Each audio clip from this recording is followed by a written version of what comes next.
কয়েকটি গুরুত্বপূর্ণ আমাল সলেহাত যেগুলো একজন মুমিনের জন্য প্রয়োজন, সে কয়েকটি গুরুত্বপূর্ণ আমাল সলেহাত আমি কোট করে এনেছি। ইনশাআল্লাহ নির্দিষ্ট সময়ে আমার সায়েন্সের শ্রীকোট থেকে শুরু করে যাদেরকে আমরা মাতার তাজ মনে করি, যাদের ধুলাবালি নিয়ে আমরা মাঠে ময়দানে সুন্নিয়তের আঞ্জাম দিয়ে যাচ্ছি, আপনাদের দোয়া যদি হয় ইনশাআল্লাহ নির্দিষ্ট সময়ে আমি আমার সংক্ষিপ্ত বক্তব্য ইতি টানব।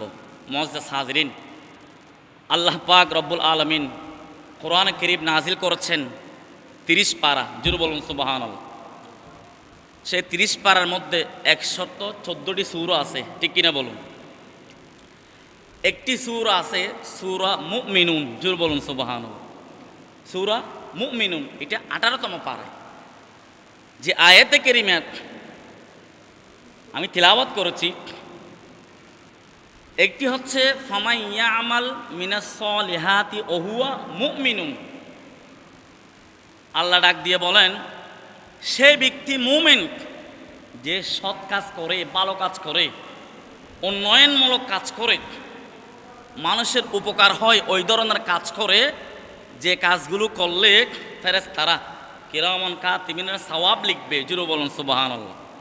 তাহলে ঈমান আনার পরে, মুসলমান হওয়ার পরে মুমিন হতে গেলে ভালো কাজ করতে হবে। জোরে বলুন সুবহানাল্লাহ। কিন্তু আমাদের দেশে সবাই মুসলমান দাবি করে, ঠিক কিনা বলুন। সবাই মুসলমান দাবি করে, কিন্তু মুমিন কারা? মুমিন তো সবাই হতে পারবে না। সবাই দাবি করে আমি মুসলমান, I M A Muslim person, সবাই দাবি করবে, কিন্তু মুমিন হতে গেলে কন্ডিশন আছে, শর্ত আছে। সেই শর্ত যার মধ্যে পাওয়া যাবে সে হচ্ছে মুমিনে কামেল। জোরে বলুন সুবহানাল্লাহ। আর যে শর্তগুলো পাওয়া যাবে না সে হচ্ছে মুমিনে নাকেস, অসম্পূর্ণ মুমিন। মুমিন হতে গেলে 1 নাম্বার লাগবে। আল্লাহ রাব্বুল আলামিন 18তম পারায় মুমিনদেরকে উদ্দেশ্য করে একটি সূরা নাজিল করেছেন। সূরাতুর নাম হচ্ছে সূরাতুল মুমিনুন।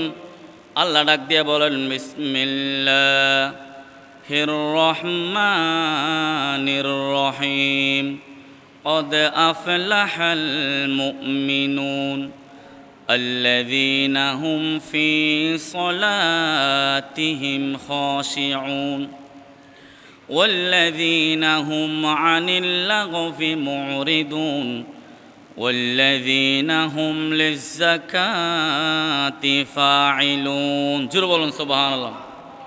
আল্লাহ ডাক দিয়ে বলেন, মুমিনরা তো সফল হয়ে গেছে। এখন কোন ধরনের মুমিন সফল হয়ে গেছে?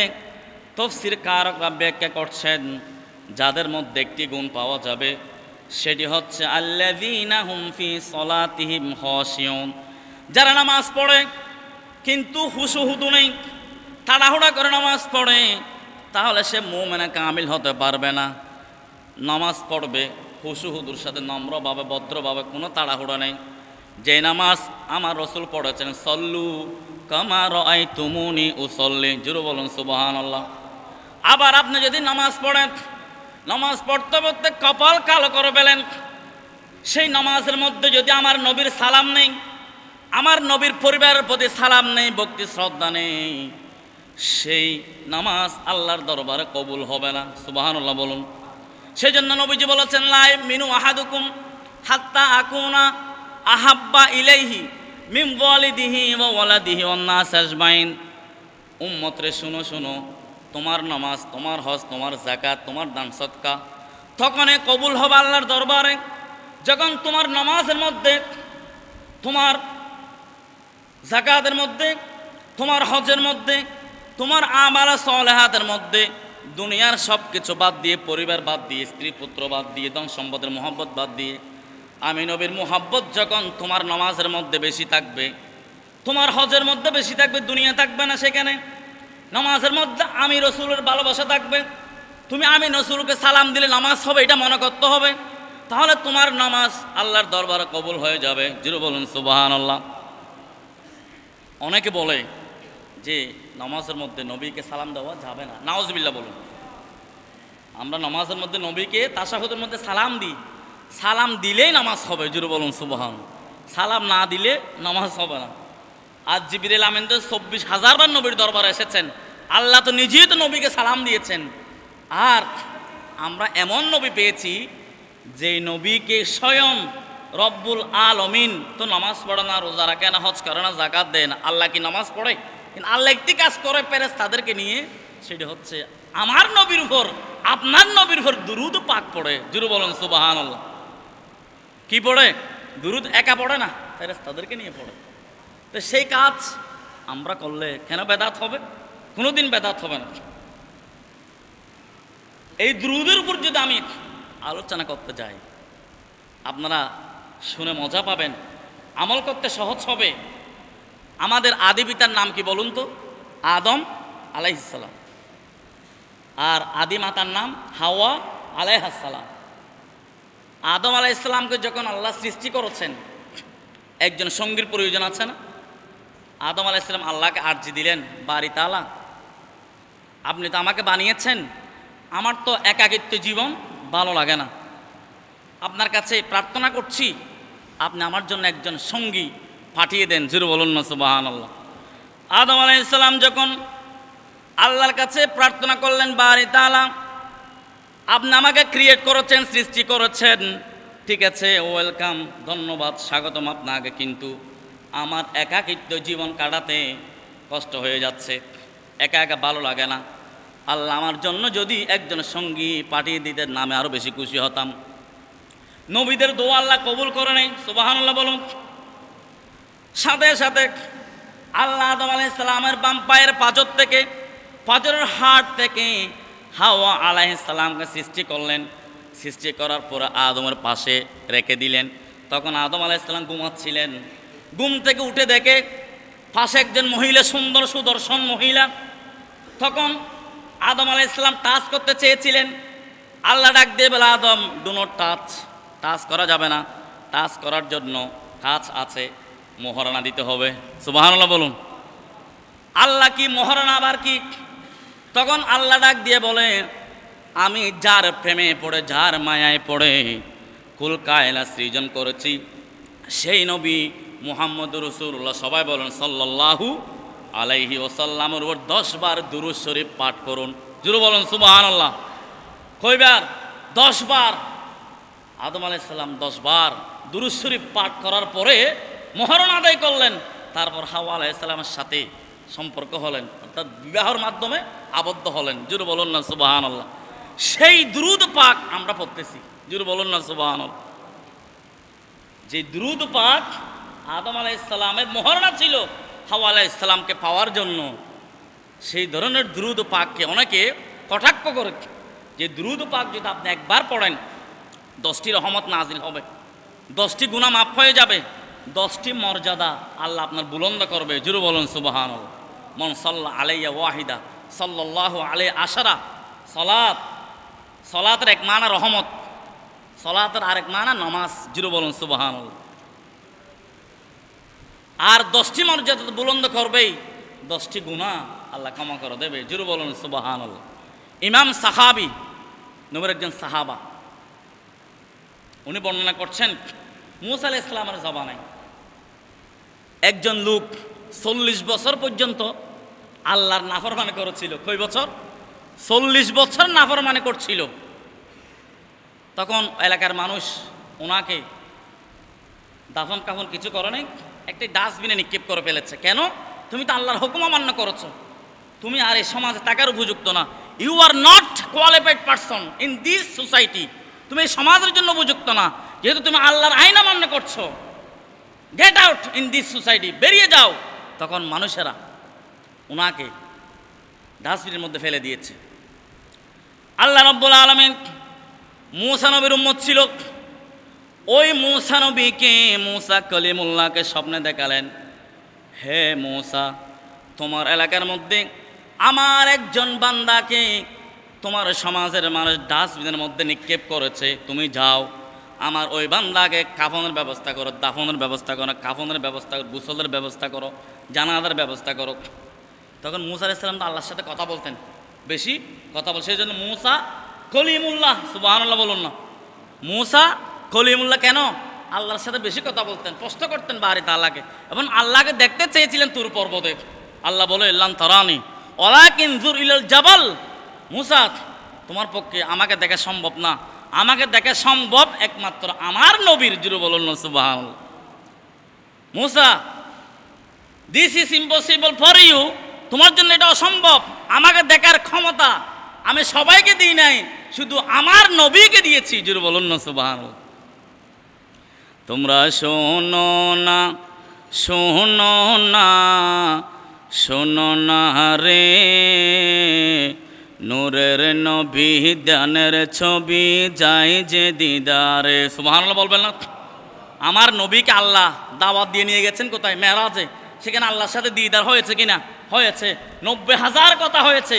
আর আমাদের দেশে অনেকে বলে নবী আল্লাহকে সশককে দেখে নাই, নাউজুবিল্লাহ বলুন। অথচ স্পষ্ট কোরআনের আছে, এবং আলা হযরত এগুলো বলেছেন।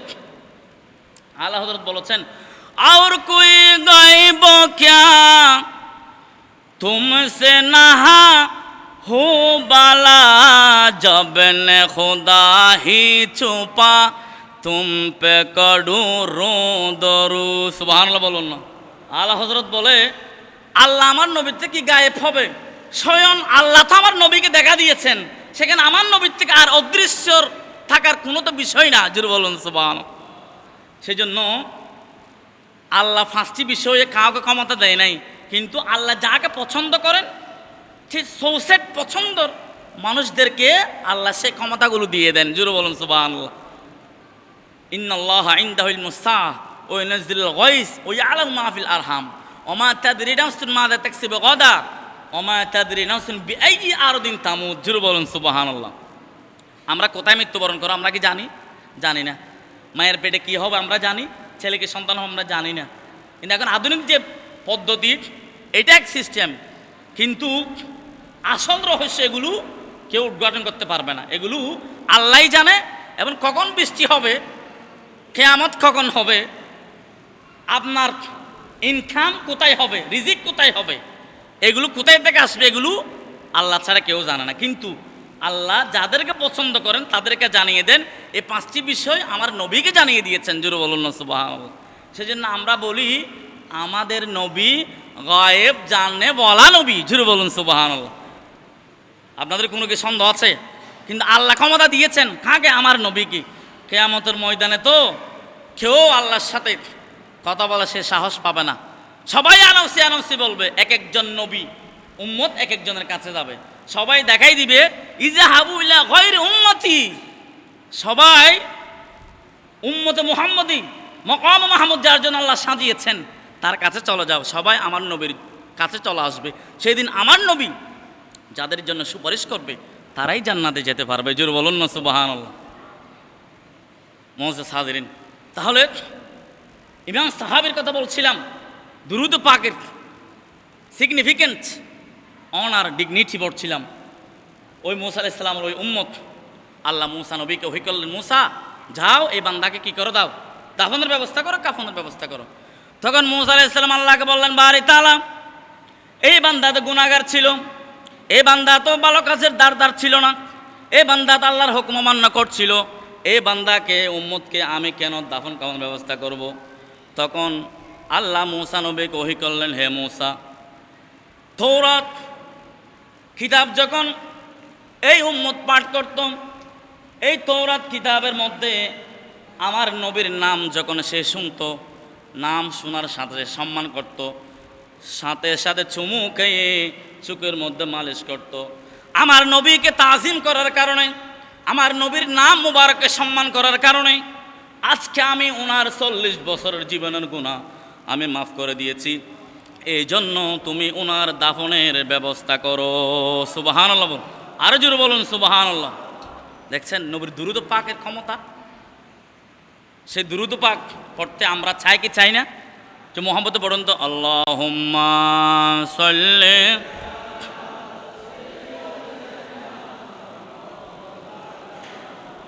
ওয়া আলা আলি سيدنا আলহামদুলিল্লাহ বলুন।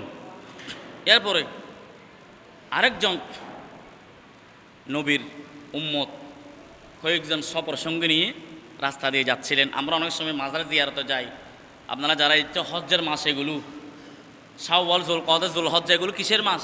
হজ্জের মাস। আবার এগুলো হেরম মাস, যুলকদা, যুলহজ্জা, মুহররম, রজব, এই চারটি মাস কি হেরম মাস, সম্মানিত মাস। আর শাওয়াল, যুলকদা, যুলহজ্জা এগুলো হজ্জের মাস। তাহলে যুলকদা এটা হেরম মাসের মধ্যে পড়েছে, আবার হজ্জের মাসের মধ্যে পড়েছে। তাহলে এই মাসের মর্যাদা আরও বেশি।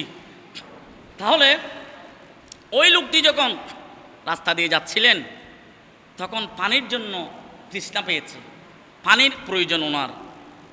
দেখতেছে কোথাও পানি পাচ্ছে না, সামনে গিয়ে একটি কূপ পেয়েছে। কূপ মানে পানির কূপ। আগেরকার জমানাতে কূপ পাওয়া যায়, এখন তো কূপ পাওয়া যায়, কিন্তু মোটর সিস্টেম হয়ে গেছে, কূপ পাওয়া যায় না। কূপ পেয়েছে, কিন্তু সেখানে বালতি নেই পানি উঠানোর জন্য। ওনাদের পানির যে এমন পিপাসা লেগেছে, পাশে একজন ছোট্ট মহিলা ছিল।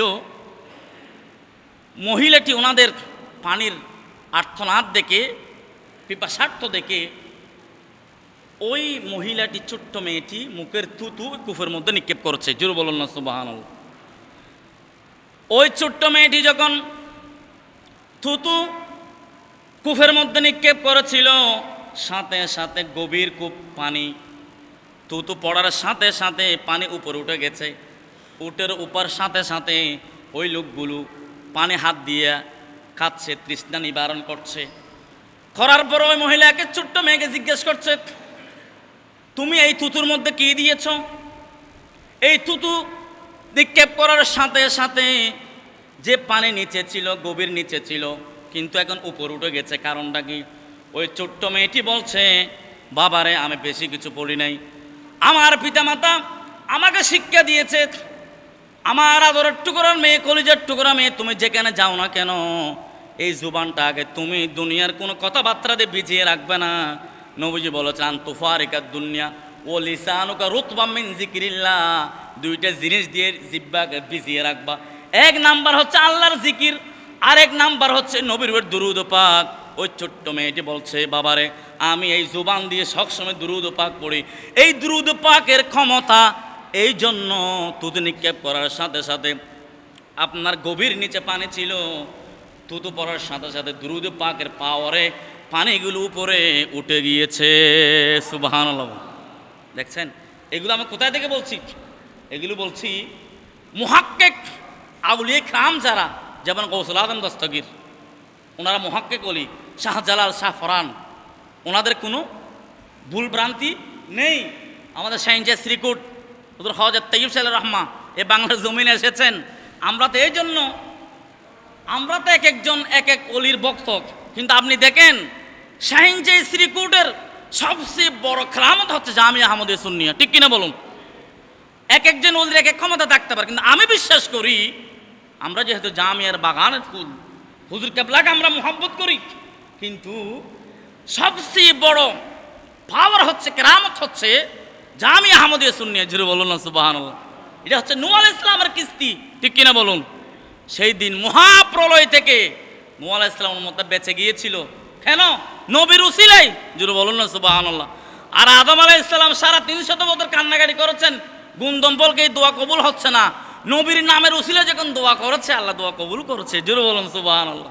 তা আমরা তো সেই নবীর উসিলা নিয়ে যখন দোয়া করবো, দুরূদ পাক পড়বো, শাহিনশাহ শ্রীকুটের উসিলা নিয়ে যখন দুরূদ পাক পড়বো, অত্র এলাকার যত আউলিয়া কেরাম আছে তাদের উসিলা নিয়ে যখন আমরা দোয়া করব, আল্লাহকে আমাদের দোয়া ফেরত দিবে?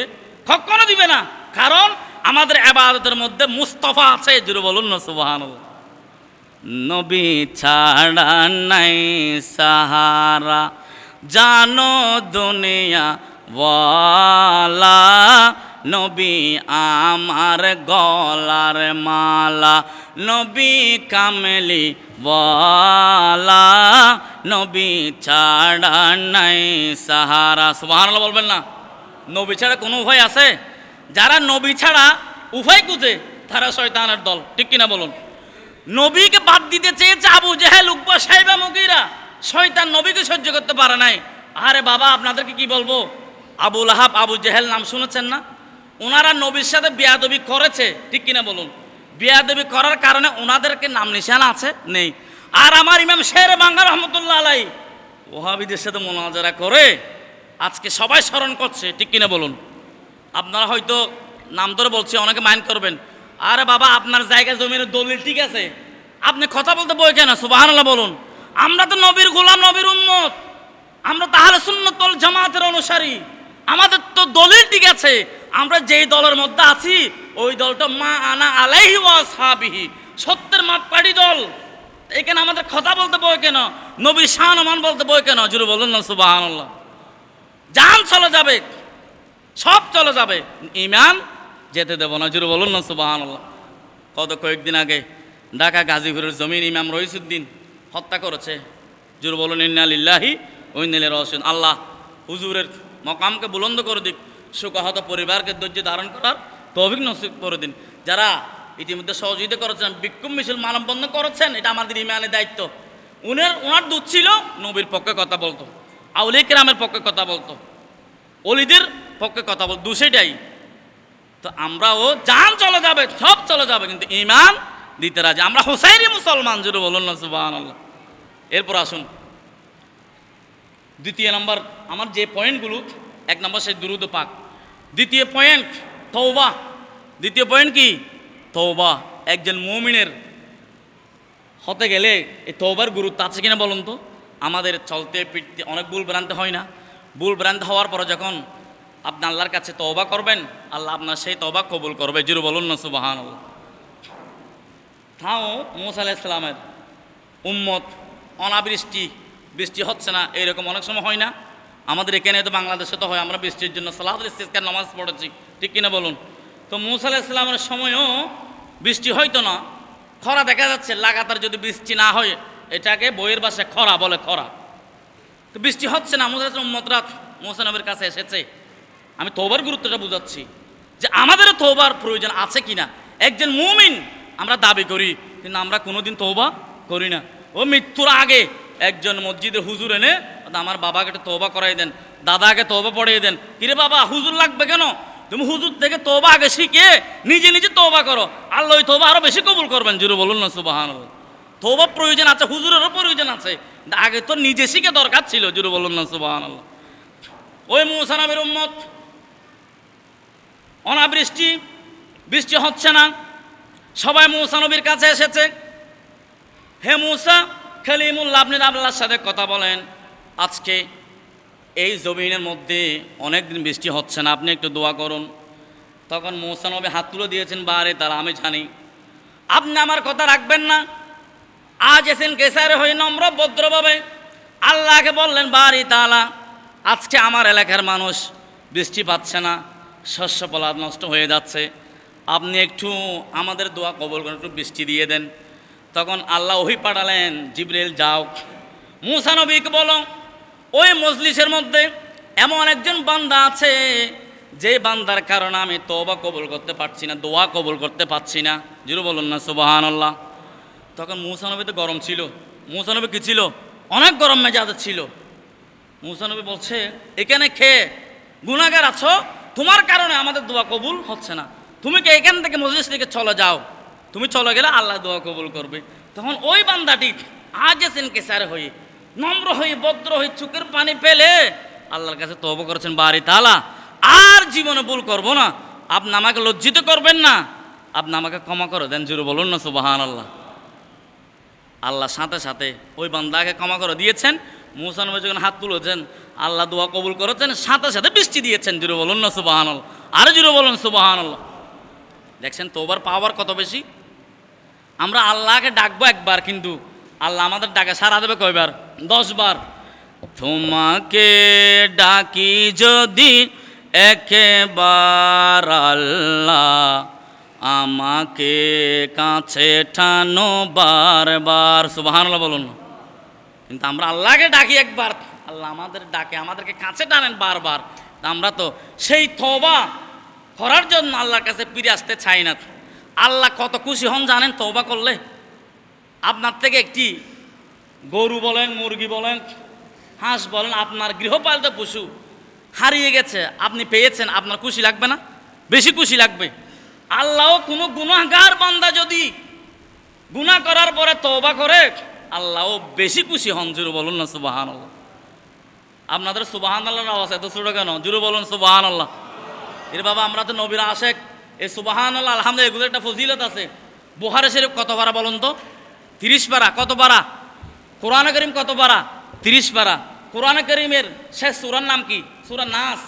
বুখারী শরীফের শেষ হাদিস হচ্ছে কালিমাতান হাবিবাতান রহমান সাকিলাতান ফিল মিজান খাফিফাতান আলাল লিসান সুবহানাল্লাহ আলহামদুলিল্লাহ আল্লাহু আকবার লা ইলাহা ইল্লাল্লাহ। জোরে বলুন সুবহানাল্লাহ।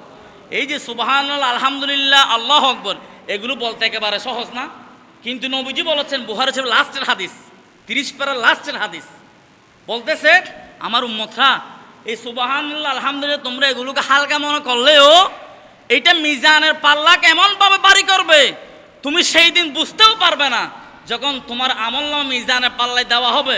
ওয়াকিমুল ওয়াজনা বিল কিসতি ওয়ালা তুখসিরুল মিজান।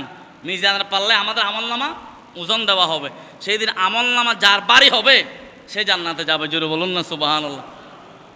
তো এই সুবহানাল্লাহ আলহামদুলিল্লাহ আল্লাহু আকবার এগুলো যদি আপনি পড়েন, কিয়ামতের ময়দানে আপনার মিজানের পাল্লা কি হয়ে যাবে? ভারী হয়ে যাবে।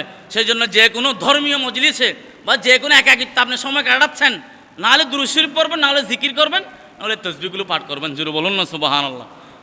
আরেকটা হাদিস মনে পড়েছে, হযরত আব্দুল্লাহ ইবনে উমর থেকে বর্ণিত। হযরত আদম আলাইহিস সালাম কিয়ামতের ময়দানে আরশ আজিমের নিচে সবুজ কাপড় পরা অবস্থায় বসে থাকবেন। জোরে বলুন না সুবহানাল্লাহ। তাও দ্রুত পাকের মর্যাদা দেখেন, হাদিস মনে পড়ছে এই জন্য। তখন এক একজন উম্মতকে আমলনামা মাপার পরে যারা জান্নাতে যাবে তাদেরকে জান্নাতে নিয়ে যাবে, যারা জাহান্নামে তাদেরকে জাহান্নামে নিয়ে যাবে। আদম আলাইহিস সালাম এই দৃশ্যগুলো দেখবেন, যেহেতু আদম আলাইহিস সালাম আমাদের আদি পিতা। তো একজন নবীর উম্মতকে আমলনামা ওজন দেওয়ার পরে জাহান্নামের দিকে নিয়ে যাচ্ছে। আদম আলাইহিস সালাম এই দৃশ্যটা দেখেছেন, দেখার পরে আমাদের নবীকে ডাক দিয়েছেন, হে মুহাম্মদ, সবাই বলুন সাল্লাল্লাহু আলাইহি ওয়াসাল্লাম। নবীর নাম শুনে দুরূদ শরীফ পড়বেন। কারণ কেন জানেন? কোরআন হাদিসের বয়ান হচ্ছে এগুলো একটার সাথে হারমোনিয়াস, সাদৃশ্যপূর্ণ, রিলেটেড। যেমন নবীজি এখানে খুতবা দিচ্ছেন না, জুমার দিন ওয়াজ করছেন, প্রথম সিরিজে আমিন বললেন, দ্বিতীয় সিরিজে আমিন বললেন, তৃতীয় সিরিজে আমিন বললেন। সাহাবায়ে কেরাম প্রশ্ন করেছেন, ইয়া রাসূলুল্লাহ আপনি এতদিন ওয়াজ করেছেন, আমিন বলেন, আজকে কেন আমিন বলেছেন? তখন বলেছেন, জিবরিল আমিন এইমাত্র এসে আমাকে ওহী করছেন, আমার উম্মতের মধ্যে ওই সমস্ত উম্মত লানত প্রাপ্ত যারা আমি নবীর নাম শুনে দুরূদ পাক পড়ে না। জোরে বলুন না সুবহানাল্লাহ। দেখছেন, তো নবীর নাম শোনা মাত্র সাল্লাল্লাহু আলাইহি সাল্লাম পড়বেন। আচ্ছা, একটা গেছে। এরপরে যখন নবীর উম্মতকে জাহান্নামে নিয়ে যাবে, তখন আদম আলাইহিস সালাম আমাদের নবীকে ডাকবেন, ডাক দিয়া সাথে সাথে আমার নবী দৌড়ে চলে আসবেন, হে আবুল বশর কি হয়েছে? বলে যে আপনার একজন উম্মতকে জাহান্নামে নিয়ে যাচ্ছি। তখন ফেরেশতাদেরকে বলবে, স্টপ ফেরেশতা, থামো, আমার এই উম্মতের সমস্যাকে কোথায় নিয়ে যাচ্ছ? তখন ফেরেশতা বলবে, ইয়া রাসূলুল্লাহ, হাবিবাল্লাহ, আমরা তো আল্লাহর হুকুম পালন করি, দুনিয়ার কোনো মানুষের হুকুম আমরা পালন করি না। হয়তো দুনিয়াবি সিস্টেমে আমরা টাকার মাধ্যমে বিচার লেনটি করি, দেরি করি, জজের রায় দেরি করতে পারে, কিন্তু কিয়ামতের ময়দানে ফেরেশতারা আল্লাহর হুকুম মেনে চলবে। তখন ফেরেশতা নবীকে উত্তর দিয়েছেন, আল্লাহ বলেছেন আমলনামা যার হালকা হবে তাকে জাহান্নামে নিয়ে যাইতে। তখন আমি এই উম্মতকে জাহান্নামে নিয়ে যাচ্ছি। তখন নবীজি বলবেন, ফেরেশতা থামো, স্টপ, একটু অপেক্ষা করো, আমার উম্মতের আমলনামা কম হয়েছে, এটাই তো? সুবহানাল্লাহ বলুন না। তখন আমার নবী বলবে, হে ফেরেশতা, আমার এই উম্মতকে আরেকটু বার সুযোগ দে, একটু মেপে দেখো, ওজন আমলনামা একটু ওজন আবার দিয়ে দেখো। সুবহানাল্লাহ বলুন না। আপনাদের বাজার ক্রয় করেন, মাছ ক্রয় করেন, আলু ক্রয় করেন, যা ক্রয় করেন, মাফার পরে যদি সন্দেহ হয় বলেন আরেকটু দেখি, আরেকবার মাফো তো, এরকম বলি, আমরা বলি। তখন নবীজি বলবে, ফেরেশতা তুমি জাহান্নামে নিয়ে যাওয়ার আগে আমার একটি রিকোয়েস্ট রাখো, আমার এই উম্মতকে আরেকবার আমলনামা মাফার সুযোগ দাও। তখন নবী কথা মতো ওই ফেরেশতা ওই উম্মতের আমলনামা আবার মিজানের পাল্লায় দিবেন। দেওয়ার সাথে সাথে নবী একটি সাদা কাগজ নেবেন। কি সাদা কাগজ? এখানে তো দুই একটা কাগজ আছে, এটা একটু ভারী হবে, সামান্য যদি একটা কাগজ এখানে ভারী হবে, কোনো ওজন হবে না। কিন্তু নবীজি ওই কাগজটি নেওয়ার সাথে সাথে সেখানে কোনো কিছু লেখা নেই, একটি সাদা কাগজ।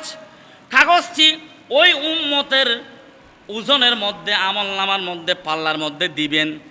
দেওয়ার সাথে সাথে ওই উম্মতের আমলনামার পাল্লা ভারী হয়ে যাবে। সুবহানাল্লাহ বলুন না।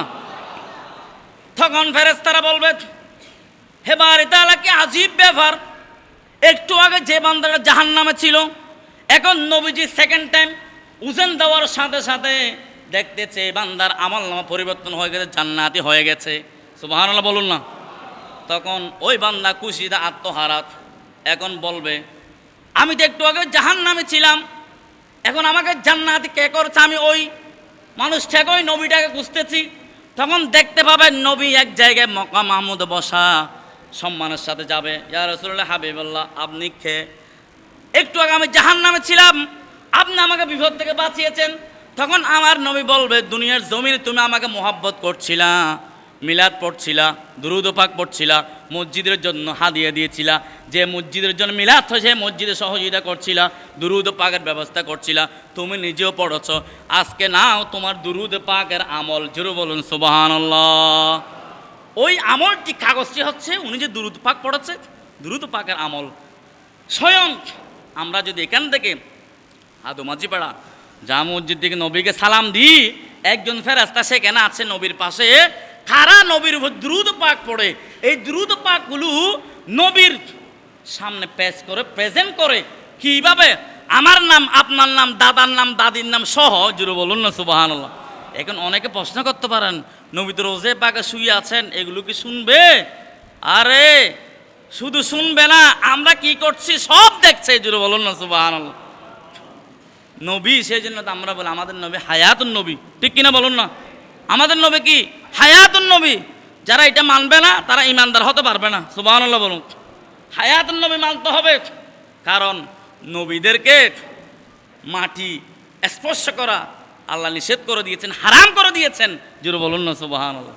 এমনকি আল্লাহর ওলিদেরকেও আপনি দেখছেন না, অনেক এলাকার মধ্যে মানুষ মারা গেছে অনেক আগে, কিন্তু খবর খনন করছে যখন, যেভাবে দিয়েছে সেইভাবে পাচ্ছে, কিন্তু কোনো দাগ পড়ে, স্পট পড়ে নেই, অক্ষত অবস্থায় পাচ্ছে। কেন?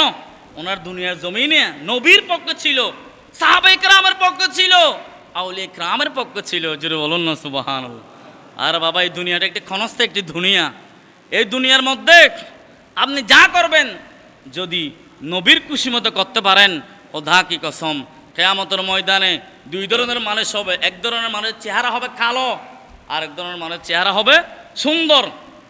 তখন ওনারা ঈর্ষা করবে যে আমরা তো দুনিয়ার যে নামাজ পড়ছিলাম, তুমিও তো পড়ছো, আজকে দেখে আমার চেহারা কালো, তোমার চেহারা সুন্দর, কারণটা কি? তখন ফেরেশতারা বলবে, তোমার নামাজের মধ্যে নবী ছিল না, তোমার হজের মধ্যে নবীর তাজিম ছিল না, তুমি হজ করতে গিয়েছো 5 লক্ষ টাকা দিয়ে, কিন্তু তোমাদের শেখরা, তোমাদের হুজুররা ফতোয়া দিয়েছে হজের মধ্যে যাবা, ওয়াজিবের মধ্যে, ফরজের মধ্যে নবীর রোজা পাক জিয়ারত করা নেই। নাউজুবিল্লাহ বলুন। তোমাদের হজ ঠিক আছে করেছো, কিন্তু নবীর জিয়ারতকে বেদাত বলেছ, কবর জিয়ারতকে বেদাত বলেছ, আউলিয়া কেরামের মাজার জিয়ারতকে পূজা বলেছ। আজকে তোমাদের আমল এখানেই থাকবে। যারা নবীকে সালাম দিয়েছে, নবীর রোজে পাক জিয়ারত করেছে, আজকে তাদের চেহারা নূরানি হচ্ছে। সুবহানাল্লাহ বলুন না।